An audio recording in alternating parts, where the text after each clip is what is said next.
Matthew chapter 17, verses 14 through 23, leading up to this point in the text. Jesus has said, he was emphatic, he was clear about this. I am building my church. He said in chapter 16. He's building it upon the foundation of the apostles' teaching. In order to build his church, he must go to the cross and he must die. So he's been talking about that, predicting his own crucifixion and resurrection. And the first time Jesus says, I must go, he starts showing his disciples, I must go to Jerusalem and suffer many things at the hands of the religious elite, and I must be crucified, and I must raised to life again. And Peter says, I forbid it, Lord.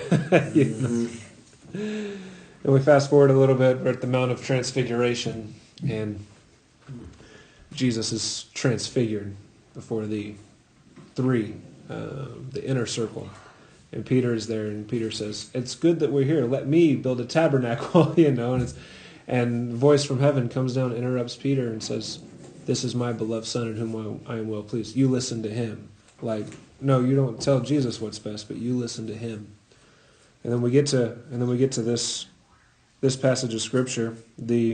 Jesus and the three have come down off the Mount of Transfiguration, and they're met by a crowd, and they're meeting up with the other 9 disciples. If someone would please read Matthew chapter 17, verses 14 through 23. We're going to see this text in 3 parts. Verses 14 through 16, we'll see the sickness that's described to Jesus. Verses 17 and 18, we'll see Jesus' power. In verses 19 through 23, we will see the disciples' question. And we'll talk about why some translations include verse 21 and some translations do not. So we will talk about that tonight as well. Verse 21 says, but this kind does not go out except by prayer and fasting. And some translations include that, some translations do not. Verses 14 through 16, the sickness. When they came to the crowd off the Mount of Transfiguration, a man came up to Jesus, falling on his knees before him and saying, Lord, have mercy on my son, for he is a lunatic and is very ill. For he often falls into the fire and often into the water.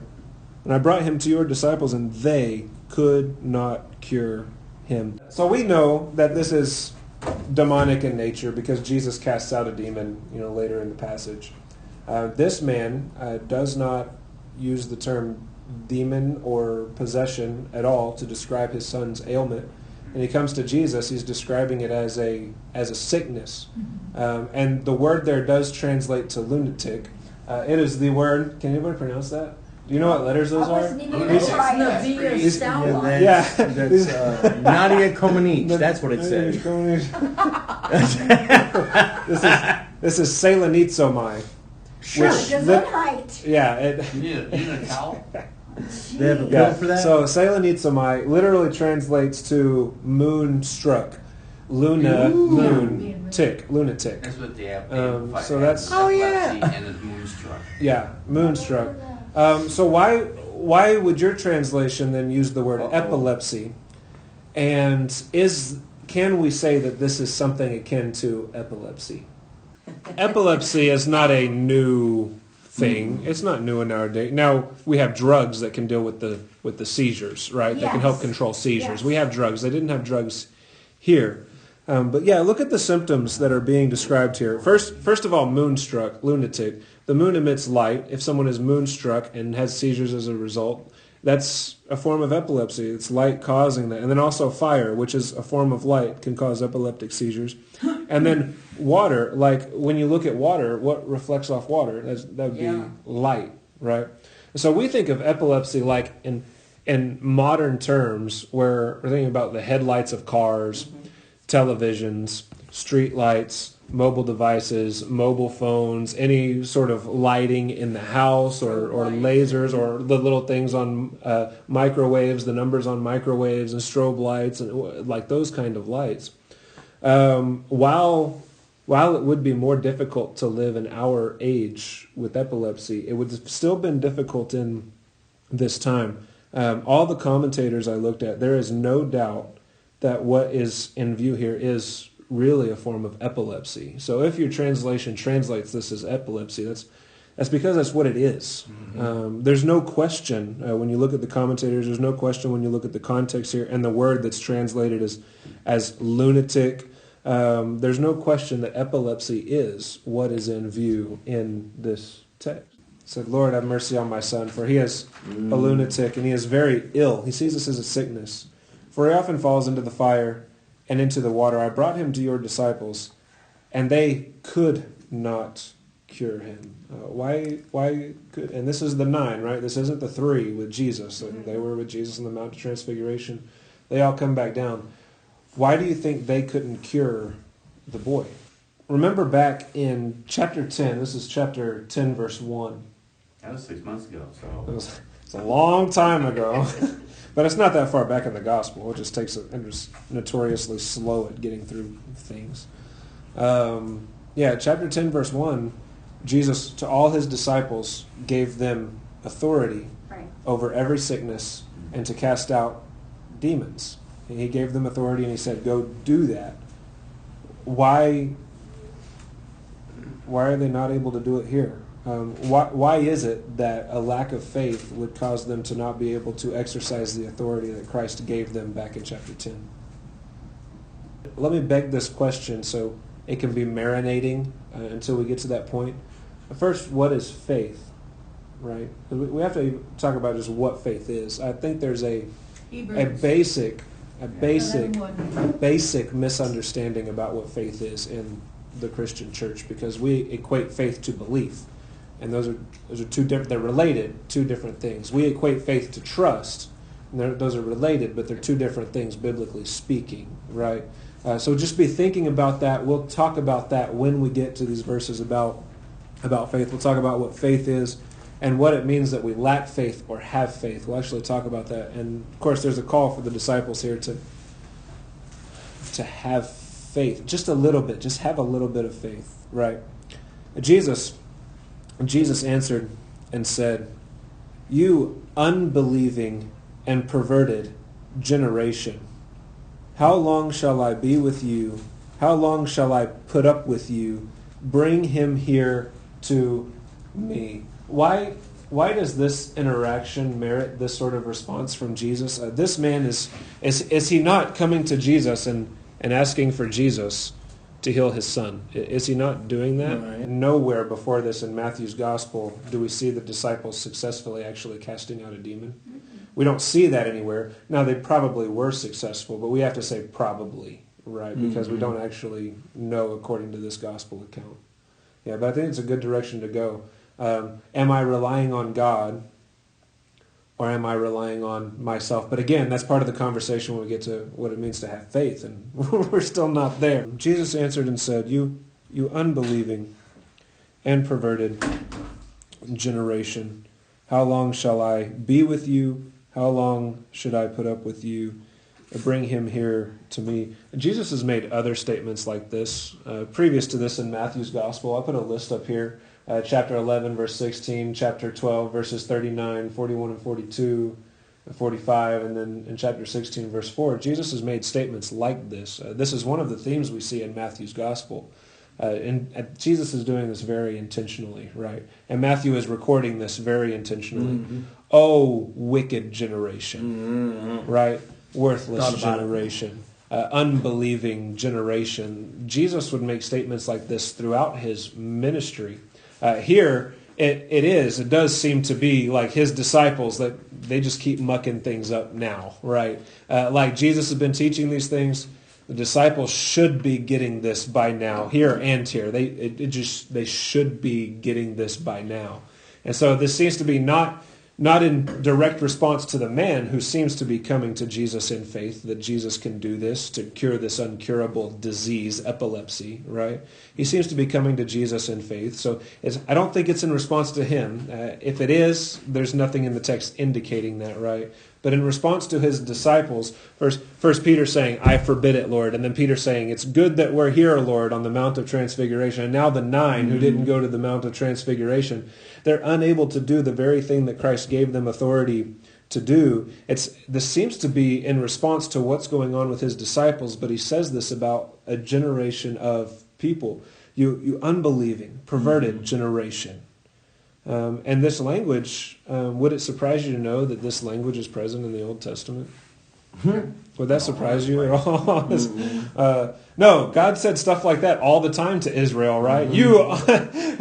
Deuteronomy chapter 32, verse 20, in that verse there, it says, "You unbelieving, perverted generation," and it says that slogan throughout the Old Testament, following Deuteronomy, like that slogan is used to refer to the faithlessness of people. So faithlessness would be a decent way to put that there in the text.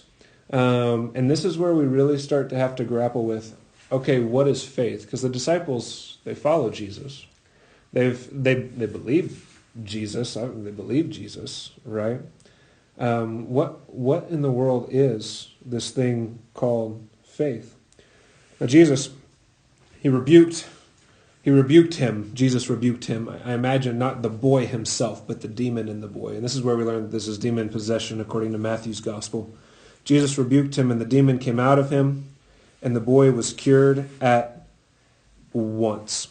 What do you notice here about verse 18? Again, not talking particularly yet about what faith is or how to have more faith, but just verse 18 here. And Jesus rebuked him, and the demon came out of him, and the boy was cured at once.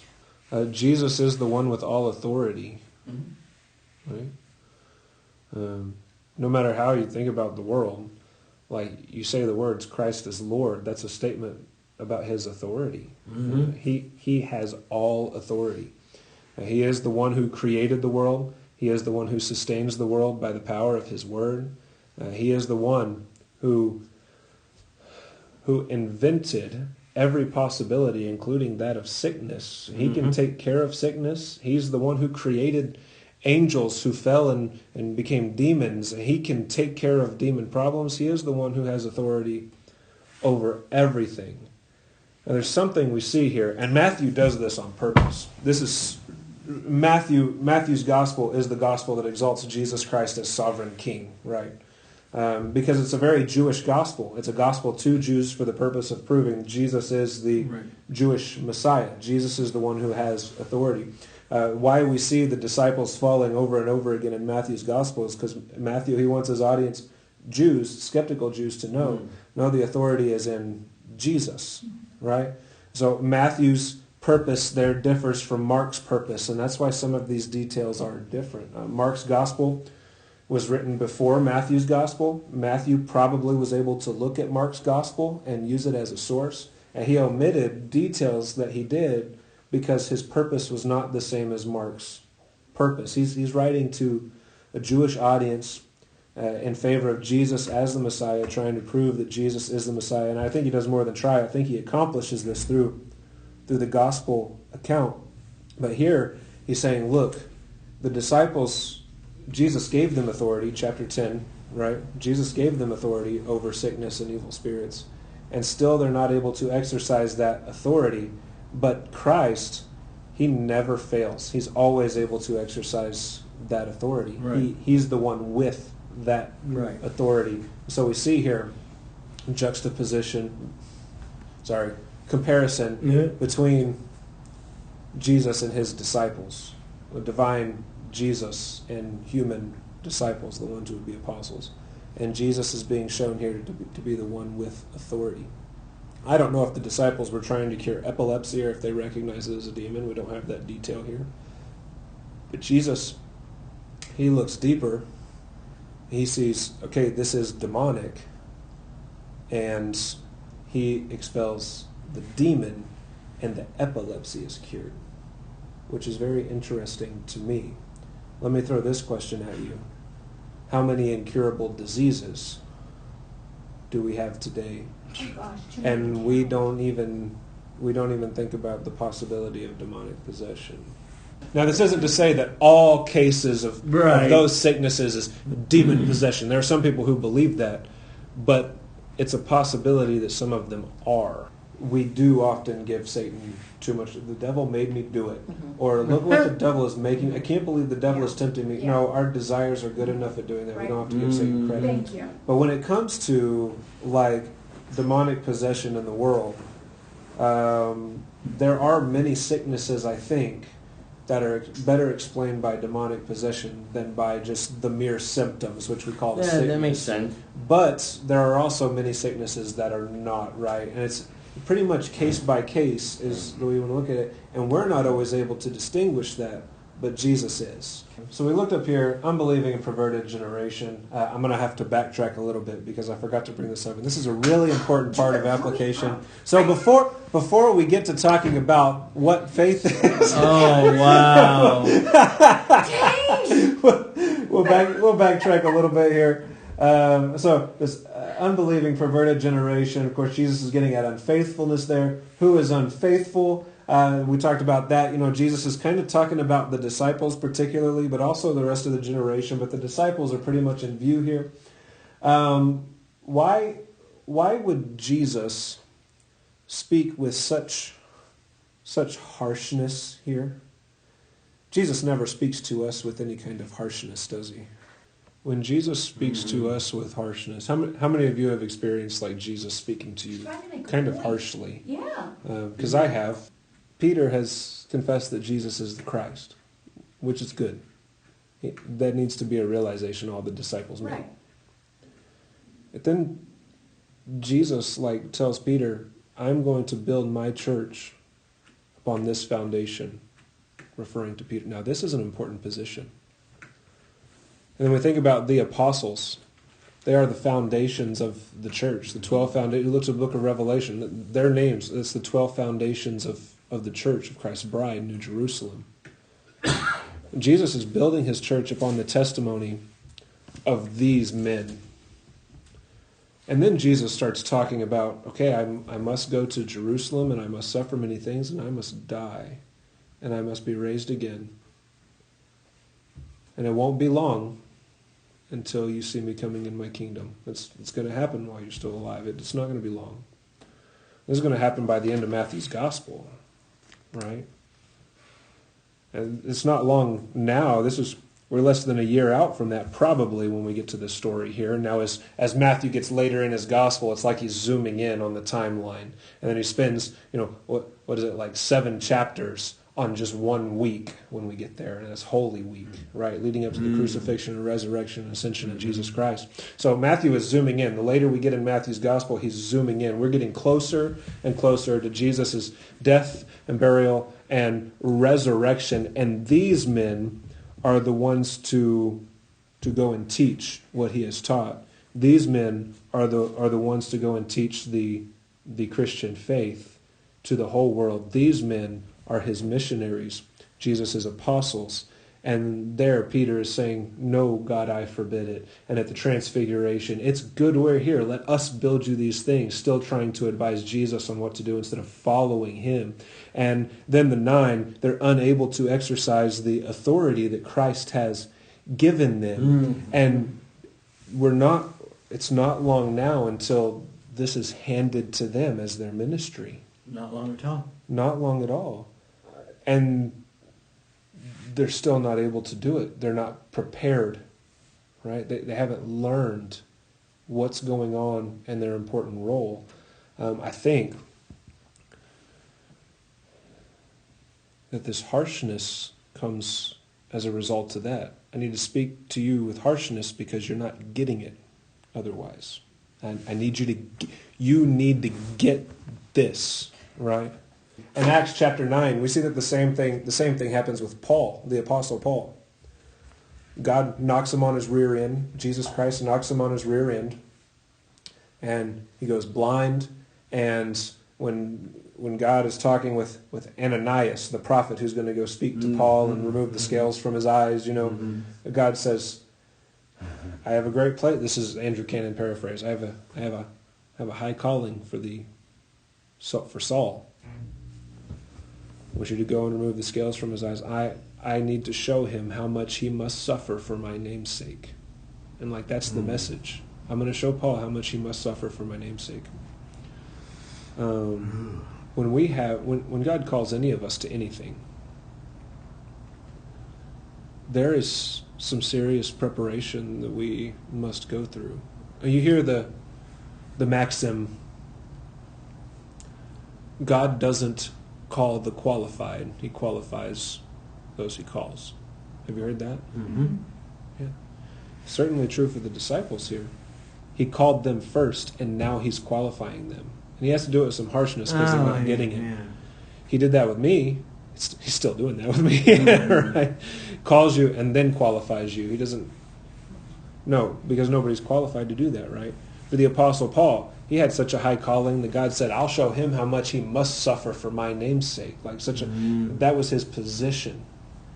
So God calls us, and then he qualifies us, and that comes with a certain degree of preparation, of heartache, of God ruining us, so that he will shine through us, and so that the Father will be glorified and Christ will be exalted in whatever ministry he calls us to. And this is just as true for the pastor of a church as it is for President of the United States, as it is for a governor, as it is for whatever your calling, whatever ministry you are in. God calls you to that ministry, and if he has called you to that ministry, he will qualify you. And sometimes it's harsh because we need to get it, and God wants us to get it at the appropriate time. Right? For the disciples, that's before his crucifixion. And it's getting closer and closer, so Jesus is getting just a little harsher with them particularly. Let's talk about faith. Finally! Verse 19, the disciples' question. Then the disciples came to Jesus privately. And so this is important. Who is Jesus talking to at this point? Only the disciples, right? Then the disciples came to Jesus privately and said, why could we not drive it out? Like the expectation there was that they would have the ability to drive it out. Why could we not drive it out? And he said to them, because of the littleness of your faith. For truly I say to you, if you have the faith, the size of a mustard seed, you will say to this mountain, move from here to there, and it will move, and nothing will be impossible for you. I want to stop there. Why would the littleness of the disciples' faith matter in their ability to cast out the demon? And apparently they did try and cast out a demon. Like, why could we not drive it out? Apparently they were trying to cast out a demon and not just heal a disease, right? So why would the littleness of their faith, why would that matter? And the first question we have to answer here is, what the heck is faith? So we think about faith, and here's what has happened during the course of this conversation. We started with the word faith, and now we have several different terms on the table that are related to faith, right? And this is how we try and define faith, by talking about all these other things: belief and hope and now knowledge and conviction, all of these things, which are different things but related, and we're trying to define faith using all of these terms, but it can't possibly mean all of these things all at the same time. Here is what I'm going to throw at you, and what I've been able to piece together, and it's taken me years to arrive at this understanding, right, of faith, just trying to understand what faith is, and this is all I have to show for it, okay? So hopefully it makes sense. So, and we have all these other branches on this tree, and faith is the trunk of that tree. Like, faith is the mechanism by which we believe and hope and know and are convicted. Like, faith is the base, and that's why it's so important.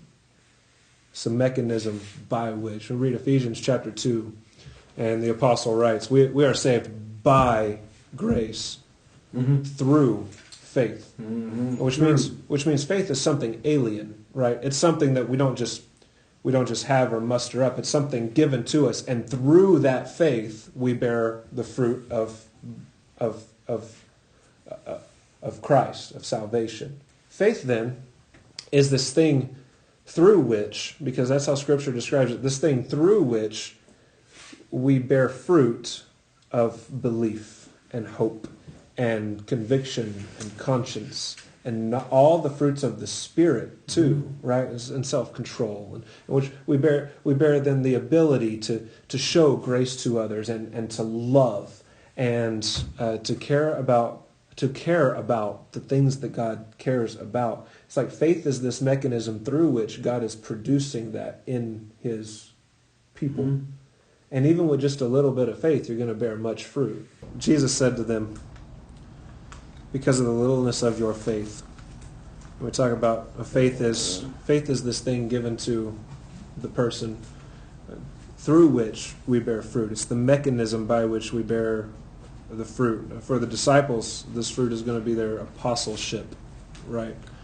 It's going to be the apostolic gifts and the casting out of demons and the miraculous healings. That's what it's going to be for the apostles here. But because of the littleness of their faith, because they didn't have this measure of faith, they weren't able to produce this fruit. Why was their faith so small? What caused their faith to be so small? And we've already mentioned it. I just want to mention it again, that way we know. Have you ever, you've been called by Christ to do something, whatever that is. Mm-hmm. And he has the perfect ability to do it. Mm. And you start off well, and then you have maybe a little bit of an ego trip and start thinking, I know what to do, and I have the power to do this. Have any of I've been there, right? I'm starting to trust in my own ability a little bit more than Christ. And if you say that you haven't done it, you're lying. Mm-hmm. Because everybody has done this, right? About noon.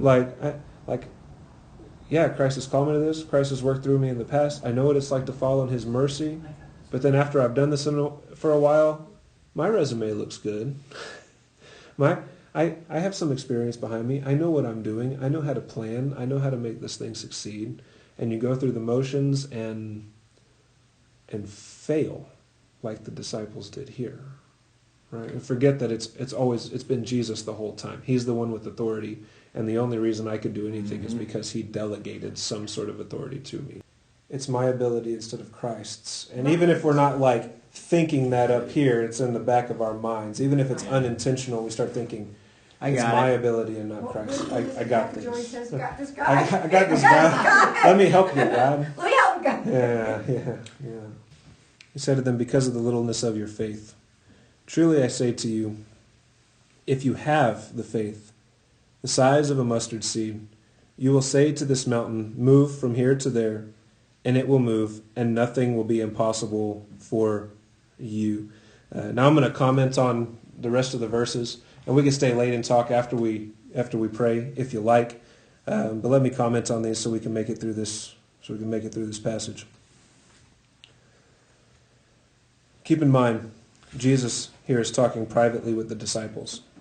He has explicitly in chapter 10 given the disciples, the 12, the apostles, the ones upon whom he will build his church, the authority he's describing here. And here to his 12 disciples, he says, if you have the faith the size of a mustard seed, nothing will be impossible for you. You will be able to say to this mountain, move from here to there, and it will move, and nothing will be impossible for you.